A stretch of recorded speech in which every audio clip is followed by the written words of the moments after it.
అదే స్వామి. అయితే ఈ రోజు నిజంగా స్వతంత్రం వచ్చి ఇన్ని సంవత్సరాలు అవుతుంది. దీంట్లో భాగంగా ఏంటి అంటే భారతదేశం ముఖ్యంగా పెద్ద స్వామి వారితో వారు చెప్పినట్టుగా ధర్మం నిలబడాలి, ధర్మం నిలబడితేనే దేశం బాగుంటుంది అనే అద్భుతమైనటువంటి మాట. ఈ రోజుకి ధర్మం నిలబడాల్సినటువంటి అవసరం ఉన్నది. ఎట్ ది సేమ్ టైం భారతదేశంలోనే చాలా రాష్ట్రాల్లో ముఖ్యంగా హిందువులు తగ్గిపోతున్నారు. దాదాపుగా 10 రాష్ట్రాలు, 11వ రాష్ట్రం కూడా యాడ్ అవ్వబోతుంది. అక్కడ హిందువులు మైనార్టీలకు వస్తున్నారు. అంటే శాస్త్ర అధ్యయనం, వన్ మోర్ థింగ్, శాస్త్రం నార్మల్ వ్యక్తులకి కూడా అందకపోవడం దీని ఒక కారణం అనుకోవచ్చా? ఎస్, అక్కడ చెప్పేవాళ్ళు ఉండాలి, వినేవాళ్ళని తయారు చేసుకోవాలి, దానికి రక్షణగా ఆ స్థానాన్ని ఏర్పాటు చేసుకోవాలి. ఇది ఒక కారణం. రాజకీయ కారణాలుగా వాళ్ళు కేవలం జబర్దస్తితోటి ఆక్రమించి వాళ్ళని నిర్మూలన చేసే స్థితులు కూడా కొన్ని చోట్ల ఉంటాయి. ఇప్పుడు మనకి కాశ్మీర్ లాంటి చోట్ల అక్కడ మరి విజ్ఞానానికి అది మూల స్థానంగా ఉండేది. కాశ్మీర్ పండితులు అని అంటే చాలా ప్రామాణికులు, ప్రాచీనంగా ఉండేటువంటి సంస్కృత గ్రంథాలు ఎన్నో ఆ ప్రాంతాల్లోంచి వచ్చాయి. వాళ్ళందరినీ కాశ్మీర్ పండితులు అని అనేవారు. అసలు అక్కడికి వెడితే అది ప్రమాణం అన్నమాట. ఎందుకంటే శంకరాచార్యుల వారి కాలంలో వారు కూడా కాశ్మీరానికి వెళ్ళారు. అక్కడ శారదా పీఠం అని ఉండేది. ఈరోజు పిఓకేలో పాక్ అక్కిపేట కాశ్మీర్లో ఆక్రమిత భూభాగంలో ఉంది ఇప్పుడు అది. అవును, అదేం లేదు, దాన్ని కొట్టిపారేసినటువంటి శిథిలాలు ఉన్నాయి అక్కడ. ఆ శారదా పీఠానికి శంకరాచార్యుల వారు వెళ్ళినట్టుంది. అక్కడ ఉండేటటువంటి ఒక బ్రహ్మసూత్రాలకి, వేదవ్యాసుడు రచించినటువంటి బ్రహ్మసూత్రాలకి ఆయన రెండవ తరపు శిష్యుడు, ఆయన శిష్యులకి శిష్యులకి శిష్యుడు అయినటువంటి బోధాయనుడు అనేటువంటి ఒక మహనీయుడు దానికి ఒక వ్యాఖ్యానం రాసి పెట్టుకున్నాడు. ఆయన ఆ వ్యాసుడు చెప్పిన ఆయన భావానికి అనుగుణంగా ఉండే, ఎందుకంటే కొంచెం దగ్గరగా ఉన్నప్పుడైతే వాళ్ళ భావాలు నేరుగా అందడానికి అవకాశం ఉంటుంది. ఇప్పుడు వ్యాసుడు చెప్పింది ఇదా కాదా అని ఈవేళ మనం చెప్పాలంటే కష్టం, ఎందుకంటే చాలా అంతరం ఏర్పడింది మధ్యలో.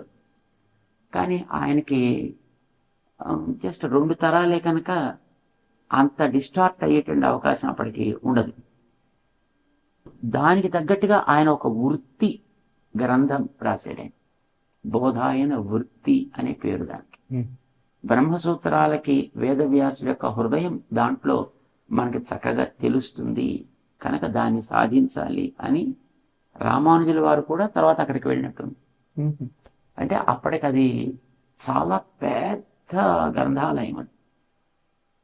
దాంట్లో ఉండేటువంటి గ్రంథాలు అపారం.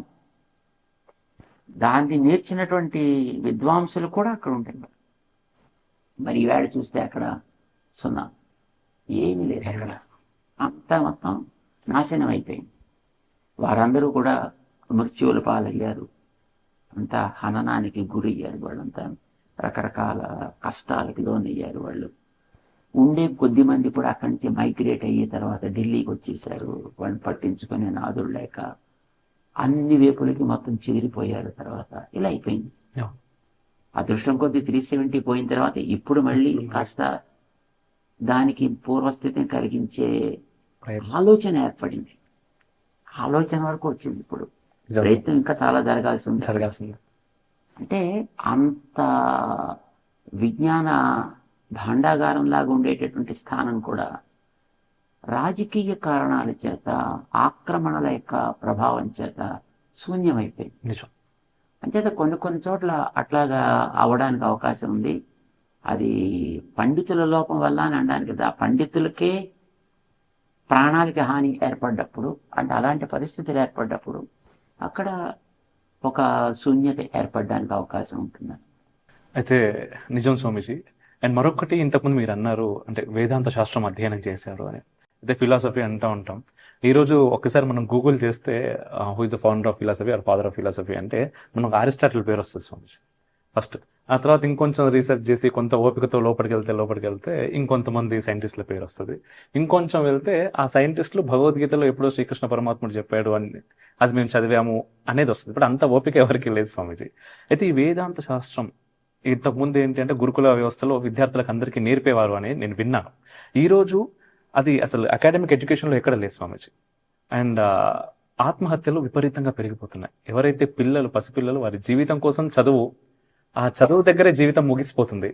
ఐఐటీల్లో, ఐఐటీల్లో లక్షలాది మంది స్వామీజీ. వాళ్ళకి ఏం చెప్పొచ్చు? ఈ ఎడ్యుకేషన్ సిస్టమ్ ఏంటి? అంటే ఇదివరకు రోజుల్లో అంటే గురుకుల వ్యవస్థ ఉండేటటువంటి రోజుల్లో స్వాతంత్రం రాకముందు అనుకుంటే చాలు, స్వాతంత్రం వచ్చిన తర్వాత మనం నాశనం చేసుకున్నాం. స్వాతంత్రం రాకముందు దాకా కూడా చాలా పకడ్బందీగా గురుకుల వ్యవస్థతోటి గ్రంథ అధ్యయనాలు జరుగుతూ ఉండేవి. సో ఆ రోజుల్లో వాళ్ళకి విద్యా అభ్యాసం అనేటటువంటిది జ్ఞాన సముపార్జన లక్ష్యంగా సాగేది. ఇప్పుడు ధనార్జన లక్ష్యంగా సాగుతుంది. అద్భుతమైన మాట. విద్య ఇప్పుడు స్కూల్లో చదువుకునే వాడికి నువ్వు ఎందుకు చదువుతున్నావో సర్టిఫికేట్ కోసం, పై క్లాస్కి వెళ్ళడం కోసం. సరే, చివరి క్లాస్ దాకా వచ్చావు అనుకో, నువ్వు తర్వాత ఏం చేస్తావు? డిగ్రీ చదువుతావు. డిగ్రీ చదివాక ఏం చేస్తావు? పీజీ చేస్తావు. పీజీ చేశాక మంచి ఉద్యోగం సంపాదిస్తా, దాంతో పైసలు వస్తాయి, దాంతో సుఖాలు వస్తాయి. సో మనిషి జీవితానికి లక్ష్యం ధనార్జన, సుఖమయ జీవితం అని అనుకుంటూ ఇప్పుడు విద్య సాగుతుంది. కానీ నిజానికి ధనం అనేది మనిషికి సుఖాన్ని ఇవ్వదు. ధనం సుఖానికి సాధనాల్లో కొన్నిటిని చూపించగలుగుతుంది తప్ప సుఖాన్ని ధనం ఇవ్వలేదు. ధనం అనేటటువంటిది రకరకాల ఉపద్రవాలతో కూడుకుంటుంది. మనిషికి సుఖం రావాల్సింది లోపల నుంచి రావాలి. అది బయట నుంచి కొనుక్కుంటే దొరికేది కాదు, అది లోపల నుంచి రావాలి. లోపల రావాలంటే వాడికి జ్ఞానం కలగాలి. అర్జునుడికి అది లేకపోవడం చేతనే ఆత్మజ్ఞానం కలిగించడం ద్వారా ఇతని దుఃఖాన్ని పోగొట్టాలి అని అనుకుని భగవద్గీత ఉపదేశం చేశాడు శ్రీకృష్ణుడు. లేకపోతే అసలు మొట్టమొదటి శరీరం లక్షణాలు ఇవి, ఆత్మ లక్షణాలు యుద్ధం చేయనా మా అన్న అని అడిగితే శరీరం ఆత్మ ఇదేమిటి ప్రారంభించాడైనా అని అనిపిస్తుంది కొంచెం ఆలోచించేవాడికి. కానీ దానికి కారణం మనిషికి సుఖం అనేటటువంటిది లోపల నుంచి రావాల్సింది. లోపల ఏముందో తెలియాలి. అది ఎంతవరకు మన తర్కానికి నిలబడుతుంది అనేది కూడా తెలియాలి. ఇప్పుడు కేవలం శాస్త్రం చదివే తర్కానికి విరుద్ధంగా ఉంటే కష్టం కదా. అంచేత రెండూ ఉండాలి. దానికి తార్కికత ఉండాలి, శాస్త్రీయత ఉండాలి, రెండూ ఉండాలి. ఇది ఆవేళ మనకి భగవంతుడు చెప్పాడు అర్జునుడి విషయంలో. లోపలికి సంబంధించిన జ్ఞానం కలగనిదే బయట ఎన్ని చేసినా వ్యర్థము. ఇవి తాత్కాలిక ఉద్రేకాన్ని కలిగించేవి. యూనివర్సిటీస్ లాంటి చోట్ల, కాలేజెస్ లాంటి చోట్ల, స్కూల్స్ లాంటి చోట్ల స్టూడెంట్స్ సెన్సిటివ్ అయిపోయి ఎందుకు ఇలాంటి ఉపద్రవాలు జరుగుతున్నాయి? బికాజ్ వాళ్ళకి లోపల ఉండేటటువంటి తత్వానికి సంబంధించినటువంటి అవగాహన అనేది శూన్యం, ఏమీ లేదు. బయట ఉండేటువంటి నేను ఏ చదువు ఎంత సంపాదిస్తే అంతే. ఇదివరకు రోజుల్లో మా చిన్నప్పుడు 60 మార్కులు దాటి ఎవరికైనా వచ్చాయంటే వాడిని సమాజం అంతా పూజించేది. 60 మార్కులు దాటితే 60 మార్కులు దాటాయి, వాడు ఫస్ట్ క్లాస్లో పాస్ అయ్యాడు అంటే వాడిని చూస్తే అసలు మిగతా వాళ్ళంతా శిరస్సు నుంచి నమస్కరించి అంత ఉండేది. చాలా హైలీ ఇంటలెక్చువల్ అన్నట్టుగా ఉండేది. ఇప్పుడు 99.98 వచ్చినా వాడు పక్కవాడికి 99.99 వస్తున్నాయి కనుక వాడికంటే నాకు 0.01 తక్కింది కనుక నేను బతకడం వేస్ట్ అనుకుంటున్నాను. అంటే మార్కులు లక్ష్యం అయింది. మార్కుల ద్వారా వచ్చేటటువంటి గొప్పతనం ఎక్కువైంది. తద్వారా వచ్చేటటువంటి నౌకరీ, పైసలు, ఇవి దృష్టి మనిషికి ఏర్పడింది. ఇవి సాధనాలనే విషయం పోయింది. ఇవే సాధ్యాలు అనుకుంటున్నారు. ఇప్పుడు these are only means, these are not the goals. But now these things became the goals for our students. దాంతో వాళ్ళకి ఇది నాకు రాలేదు కనుక నా జీవితం ఇక దండగా అనుకుంటున్నారు. అది ఈవేళ కాకపోతే రేపొద్దున వస్తుంది. నా బతుక్కి ఇది కాదు లక్ష్యం. నా బతుక్కి లక్ష్యం నేను 10 మందికి ఉపయోగపడగలుగుతా అనేది రావాలి కదా. 10 మందికి ఉపయోగపడగలుగుతా అనేది రావాలంటే వాడికి కొంత తత్వజ్ఞానం కలగాలి. అది కలిగించాలి. ఇదివరకు గురుకులాల్లో అది కలిగించేవారు. 12 ఏళ్ళు ఒక గురుకులానికి పెడితే బేసిక్ నియమం 12 ఏళ్ళు ఉండాలి. 12 ఏళ్ళు ఉండి వాడు దాంట్లోకి బయటకు వస్తే ఎవ్వడి దగ్గరికి వెళ్ళి దేహి అని చెయ్యి చాచక్కర్ లేకుండా తన మానం తను బతకగలిగేవాడు అయ్యి ఉండేవాడు. సో ఇంకా అంతకంటే కొంత ఎక్కువ కాలం గడిపి 16, 20, 24 ఏళ్ళు అలా గడిపి ఇంకా ఉన్నతమైనటువంటి పండితులుగా చలామణి అయినటువంటి వాళ్ళు కూడా మహానుభావులు ఉన్నారు. కానీ 12 ఏళ్ళు అయితే కనీసం ఉంటే వాడు ఇంకా తన బతుకేదో తను బతకగలుగుతాడు, ఎవరి మీద ఆధారపడక్కర్లేకుండా. అలా తయారు చేసేవాడు. ఇప్పుడు అంత యోగ్యత చదువుకున్న వాడి దగ్గర ఏది నేనే లేదు. ఇప్పుడు మనకు కనిపించనే కదా. వాడికి 12 ఏళ్ళు స్కూల్లో చదివి, ఇంకో 4 ఏళ్ళు డిగ్రీ చేసి, ఇంకో 3 ఏళ్ళు మళ్ళీ పీజీ చేసి, ఇంకా అంతకంటే ఇంకొక 4 ఏళ్ళు మెడిసిన్ చదువుకుని పెడితే రెసిడెన్సీ చేసి, ఆ తర్వాత మళ్ళీ దానిపైన సూపర్ స్పెషాలిటీ చేసి, ఇంత చేసినా వాడికి బతుకు మీద అవగాహన అనేటటువంటిది అంతంత మాత్రమే అనిపిస్తుంది ఇంతకాలం చేసిన. ఎందుకంటే వాడి దృష్టి అంతా ఆకుల మీదే ఉంది. చెట్లో ఆకులు మంచివే, ఆకులు ఇంపార్టెంటే, కానీ బట్ ఆకులకి వెనకాతల శాఖలు ఉన్నాయి, వాటికి కింద కాండం ఉంది, కాండం కింద వేళ్ళు ఉన్నాయి. ఆ వేళ్ళని సక్రమంగా పెట్టుకోగలిగితే నీ కొమ్మలు ఊడిపోయినా ఆకులు రాలిపోయినా ఏం ప్రమాదం లేదు. నువ్వేమి దానివల్ల నువ్వు విచారించాల్సిన అవసరమే లేదు.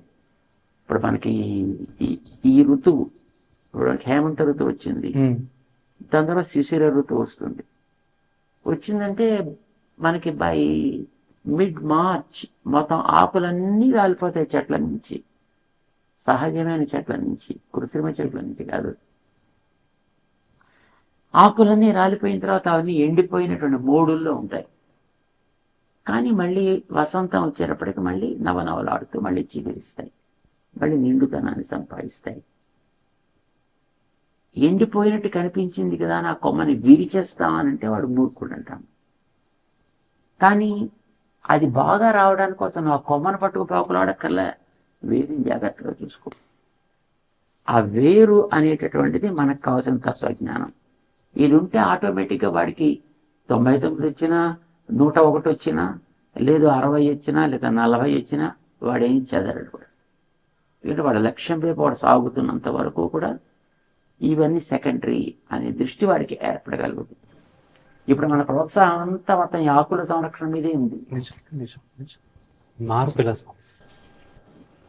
మార్పు రావడానికి అవకాశం ఉంది. ఇప్పుడు మనకి తత్వజ్ఞానం పూర్తిగా నశించిపోలేదు కదా, అది నడుస్తోంది. కానీ దురదృష్టం ఏంటంటే ఇప్పుడు తత్వజ్ఞానం చదువుకుంటున్నాం అని అనుకునే వాళ్ళకి వాటికి ఆధారాలైనటువంటి ఇప్పుడు వేదాలు శాస్త్రాలు చదువుతున్న వాళ్ళకి కూడా ఇప్పుడు ధనమే అవసరం అవుతుంది. పక్కవాడిని చూసి, ఇప్పుడు పక్కవాడు తనతో చదువుకునేటువంటి వాడు లేదా తన సోదరుడు ఈ మార్గంలోకి రాకుండా వాడు లౌకిక మార్గంలో ఉండి వాడు ఏదో ఐటీ చేసి నెలకి 2 లక్షలు వాడు సంపాదిస్తున్నాడు అంటే వీడికి నేను ఈ శాస్త్రాలు చదువుకుని ఈ సంధ్యావందనాలు చేసుకుని అగ్నికార్యాలు చేసుకుని ఏమిటి లాభం? అంతా నాకు గట్టిగా ఈడ్చి కొడితే 50,000 కూడా నాకు రావట్లేదు నెల తిరిగేటప్పటికి, నాకు కష్టమైపోతుంది. వాడికి ఏమీ లేకుండా శుభ్రంగా బ్రహ్మాండమైనటువంటి సంపాదన చేసుకోగలుగుతున్నాడు. వాడు మంచి బిల్డింగ్ కొనుక్కుంటున్నాడు, కార్లు కొనుక్కుంటున్నాడు, వాళ్ళ ఆవిడనే ఆనందిస్తుంది. కానీ నేను ఇంత వేదం చదివి 12 ఏళ్ల పాటు వేదాన్ని అధ్యయనం చేసి దాంట్లో చక్కటి పాండిత్యాన్ని సంపాదించి కూడా ఆ సుఖాన్ని నేను పొందలేకపోతాను. భౌతిక సుఖం వైపు దృష్టి మరలుతో. అంటే ఈ విద్య అధ్యయనం చేసే వాళ్ళకి అట్లాంటి సౌకర్యం కలిగించి ఇచ్చి వాళ్ళని ఒక గౌరవంతో మర్యాదతోటి చూడగలిగితే దానిందో శ్రద్ధ కలుగుతుంది.